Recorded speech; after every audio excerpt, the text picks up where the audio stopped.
안녕하세요. 톨스 인사드립니다. 오늘 찾아온 이유는 바뀌는 청약제도, 이번에 청약제도가 좀 바뀌죠. 그 부분이 어떤 포인트에서 바뀌었는지 한번 알아보고, 기회가 또 발생을 할 수 있잖아요. 그래서 어떤 변경된 포인트에 어떤 기회가 찾아오는지 한번 따져보는 시간을 가지려고 오늘 찾아왔습니다.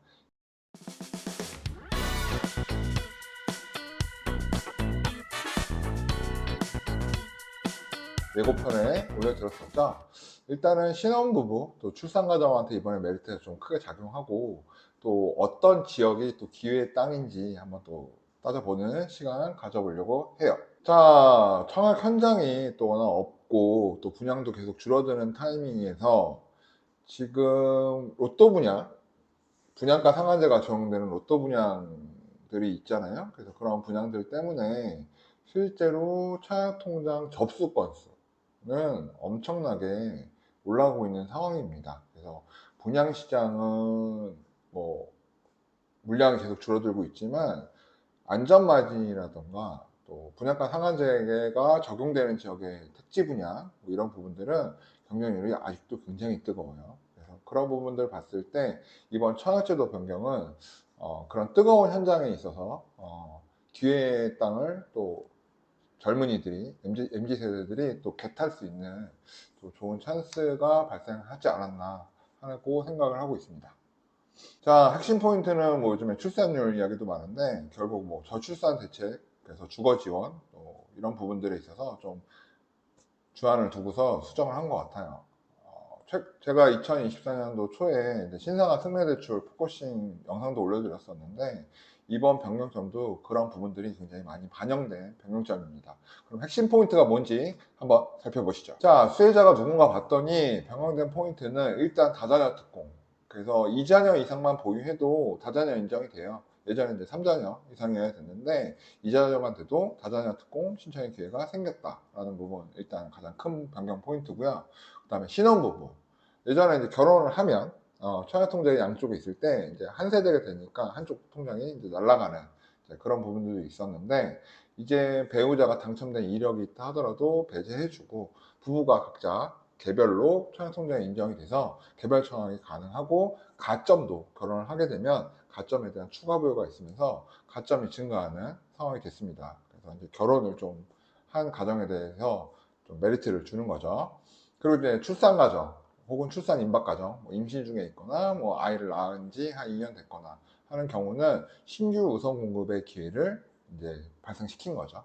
그래서 디테일한 내용 한번 따져보죠. 일단 배우자 가입기간 합산이 있어요. 신혼부부는. 그래서 결혼만 해도 가점이 부양가족 5점에 이제 배우자 가입기간 합산이 있어서 8점 정도가 무조건 올라갑니다. 그래서 이 부분 굉장히 크고, 그러니까 60점 후반대 같은 경우는 가점제 부분에 있어서 참 애매한 점수잖아요. 근데 결혼해버리게 되면 75점 넘어가게 되니까 그런 부분 굉장히 신혼부부들한테 강점으로 작용하는 것 같고요.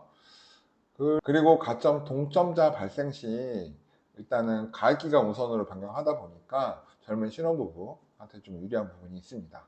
그리고 이제 그 공공분양 같은 경우 뭐 공공 임대 아파트도 마찬가지지만 소득 기준이 굉장히 좀 저스트했잖아요. 그래서 결혼하면 한 1.4배밖에 이제 안 잡아줬는데 이제 변경돼서 더블 2배로 이제 잡아주기 때문에 특별공급 추첨제에 있어서도 굉장히 유리한 부분이 발생하게 됐습니다. 이제 부부가 청약을 할 때는 이제 결혼하게 되면 일단 뭐 세대에서 한 명 뭐 이런 부분이 있었는데, 이제는 부부 각각 청약통장 사용할 수 있으니까 그런 부분도 굉장히 도움이 될 것 같다, 이런 부분. 그래서 신혼부부들한테 유리한 점이 좀 많이 발생했다. 그리고 다자녀 가정, 다른 부분은 없어요. 이제 2자녀만 있어도 이제 다자녀 특공 발생한다는 거고요. 그리고 이제 갓 태어날 아이들을 이제 보유하고 계시게 되면 신혼부부 특공 20% 물량 선배정 할 수 있고요. 생애 최초 특별공급에서 이제 자녀 요건 해당이 돼서 태아도 인정이 되게 됩니다. 출산 가정 이번에 뭐 대출도 부분도 마찬가지지만 이제 청약 부분에 있어서도 출산 가정에 유리한 점을 줬어요. 그래서 신생아 특별공급이라는 걸 신설을 해서 이제 특별공급 물량을 배정을 하죠. 이게 이제 또 특이한 부분이, 혼인 사실 무관하더라도 이제 자녀를 출산하면 특별 공급 대상자가 되는 부분이 이제 발생했기 때문에 이 부분은 이제 결혼하고 무관하게 아이만 출산하게 되면 이제 특별공급 대상자가 된다, 이렇게 보시면 될 것 같고, 그래서 대출 부분은 이미 실행 중이고 엄청난 대출에 대한 신청이 급증하고 있죠. 자, 바뀌는 부분 언제부터입니까? 청약홈이 지금 닫혀 있는 상태예요, 개편 때문에. 3월 22일 날 재오픈 예정이고요. 청약 규칙 개정안은 3월 25일부터. 그래서 3월 25일 이후로 모집 공고가 나오는 것들은 이 해당 바뀐 변경된 부분이 적용이 된다, 이렇게 보셔야 돼요. 그러면 변경되는 점은 알겠는데, 그러면 이게 어느 땅, 어느 부동산, 어느 지역의 청약에 유리하냐라는 부분을 따져봐야 되겠죠. 첫 번째는 택지개발지구가 분양가 상한제가 적용되는 지역이잖아요. 근데 3기 신도시는 아직도 먼 요원한 미래의 일이라는 거, 이전 영상에도 보여드렸지만 아직도 먼 미래의 일이라고 봤을 때 남아있는 택지개발지구가 굉장히 이번에 혜택지가 되겠죠. 그래서 이제 삼성이 들어와 있는 평택의 고덕국제신도시가 있죠. 거기는 아직 뭐 분양 물량이 어마어마하게 남아있으니까 걔네들은 뭐 올해 기다려야 되는 게 아니라 올해 그리고 내년도에 엄청난 또 분양 물량이 준비되고 있는 지역이다 보니 고덕국제신도시가 경기도에서는, 수도권에서는 굉장히 기회의 땅이 될 수 있어요. 그리고 동탄 이신도시가 아직 동탄역 쪽이나 뭐 일부 물량이 좀 남아 있습니다. 그래서 동탄 이신도시 좀 분양가 상한제 분양을 좀 눈여겨 좀 볼 필요가 있다라고 생각하시면 될 것 같고, 그리고 일단 강남 3구, 용산 등지 이제 서울에 로또 청약단지들 최근에 많이 나왔잖아요. 근데 이제 앞으로 얼마 안 남긴 했는데 얘네들 같은 경우 재건축 초과이익 환수제 등을 피해서 일단 인가가 난 지역들이다 보니까 분양이 되고 있죠. 그래서 이런 녀석들은 로또 청약단지가 될 수밖에 없어요. 분양가 상한제 적용되니까.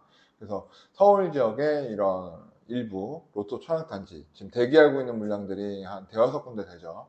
그게 마지막이라고 보고 있는데, 그 녀석들이 3월 25일 이후에 모집 공고가 나오니까 또 그런 로또 청약을 하는 데 있어서 신혼부부들, 출생 가정들은 혜택을 크게 볼 수 있다. 당첨 확률을 끌어올릴 수 있다라는 부분이 있죠. 그리고 이제 분상대 외지역 같은 경우는 분양가가 워낙 비싸요. 워낙 비싸다 보니까 주변 단지보다 더 비싸게 분양하는 경우가 많다 보니까 안전마진 자체가 별로 없어요. 그래서 미분양도 많이 나고 뭐 이런 부분들이 있어서 아마 이런 지역에서는 뭐 딱히 어차피 청약 안 하는 지역이니까 뭐 크게 뭐 혜택 볼 부분은 없을 것 같습니다. 이렇게 세 가지로 정리해 볼 수 있고요. 그래서 보시게 되면 디테일하게 물량 좀 따져보면, 동탄역 같은 경우 지금 C18 요것도 저희가 따로 준비해 드릴 건데 욕하는 것 같다, 그죠? C18 대방 엘리움이 이제 일반 분양이 있어요. 한 460세대 정도 될 건데 입지가 워낙 좋고 또 분양가 상한제 적용되면 굉장한 핫한 분양으로 수면 위로 떠오를 예정입니다. 그래서 동탄 같은 경우 이런 거 볼 수 있고, 그 외에도 뭐 신동이라든가 또 남동탄 일부 지역에 아직은 분양 물량 몇 군데 남아 있으니까 좀 동탄 지역 좀 눈여겨 볼 필요가 있을 것 같고요. 이제 평택, 삼성이 이제 엄청 돈을 쏟아붓고 있는 이제 평택의 고도 국제화 도시 같은 경우는 뭐 아직 3단계 지역, 그다음에 에듀타운 지역 이런 부분들 분양 물량 많이 남아 있어요. 많이 남아 있고, 지금 5만 세대 중에서 한 절반 조금 넘게 한 3만 세대 정도 공급이 됐기 때문에 향후 추가 개발까지 따지면 한 3만 세대가 더 공급이 예정이 있어요. 그래서 향후 분양하는 이 3만 세대 같은 경우는 이제 출생아를 이제 예정이신 분들, 또 가지고 있는 분들, 또 태어난 아이가 있는 분들한테는 굉장히 유리할 것 같고, 신혼부 부부들도 두 번 청약 가능하니까, 또 분상되니까 시세보다 낮게 나올 거 아니에요. 그래서 안전마진 무조건 발생하니까 이런 지역에도 또 자금이 넉넉하지 않은 경우에는 청약시 굉장히 유리할 수 있다. 그리고 이제 지금 평택 같은 경우는 브레인시티라는 오랫동안 이제 민관 공동개발로 지금 바뀌었는데, 브레인시티라는 또 추가 개발이 있어요. 그리고 지재원 역세권 개발도 이번에 발표가 났기 때문에 GTX가 일단 평택으로 또 연장이 되죠. 그래서 이런 부분들이 있다 보니까 향후 2, 3년, 3, 4년 동안 굉장히 핫한 지역, 청약에 있어서 굉장히 핫한 지역이 될 수 있으니까 이런 고도 국제화 도시 공부를 미리미리 좀 해놓으시는 게 좋을 것 같다라는 생각이 듭니다. 자, 서울은 이제 용산 아세 아파트 분양가 상한제 뭐 준비하고 있고요. 뭐 엄청 핫하죠. 한강변이다 보니까 반포, 서초 반포 지역에 일단 레미안 원펜타스 아마 올해 가장 핫한 물량일 거고 5월 달에 아마 모집 공고 나올 것 같은데, 나오면 저희가 또 준비해 드릴 거고요. 내년 예상되어 있는 이제 서울의 한강변에 가장 핫한 DH 크레스트. 아우, 세수도 어마어마하죠. 그래서 조감도만 봐도 와, 이거 돈이다 라고 느껴지는 그런 단지가 있고요. 방배 지역도 일단은 강남 3구에 들어가니까 이쪽에 좀 물량이 좀 많아요. 재개발도 있고 하다 보니까. 그래서 일단은 레미안 언페를라가 세수가 어마어마하고 이제 스타트를 끊을 거니까 레미안 언페를라 또 핫하고요. 또 그 뒤에도 이제 DH 방배라든가 포레스트 자에 있으니까 또 지켜볼만 합니다. 그리고 일단 한강변이 보이는 것으로 굉장히 핫하고 또 고가 아파트 위주의 이제 청담의 이제 류엘이라든가 레미안 레벤투스 이런 것들은 일단 핫한 분야, 또 안전마진, 또 분양가 상한제 적용될 거고요.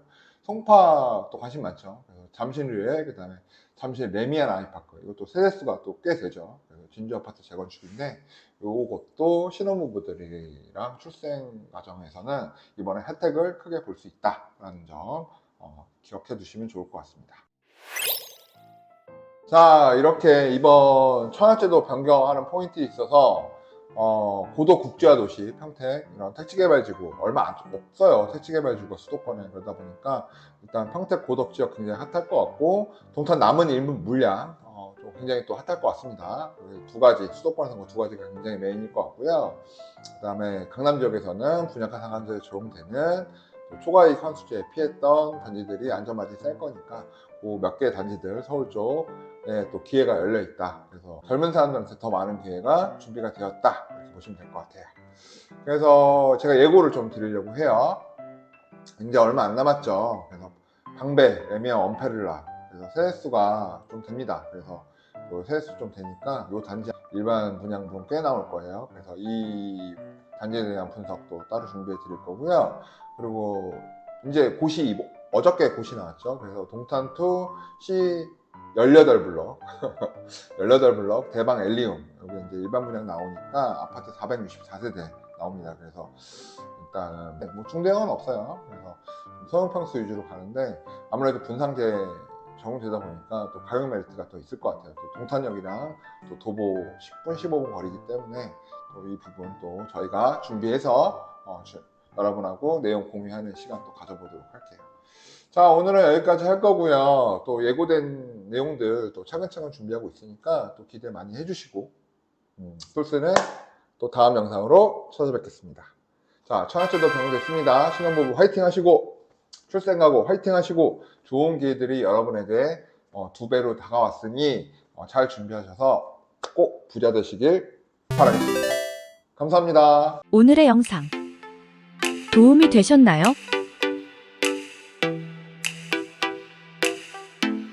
구독과 좋아요는 저희에게 큰 힘이 됩니다.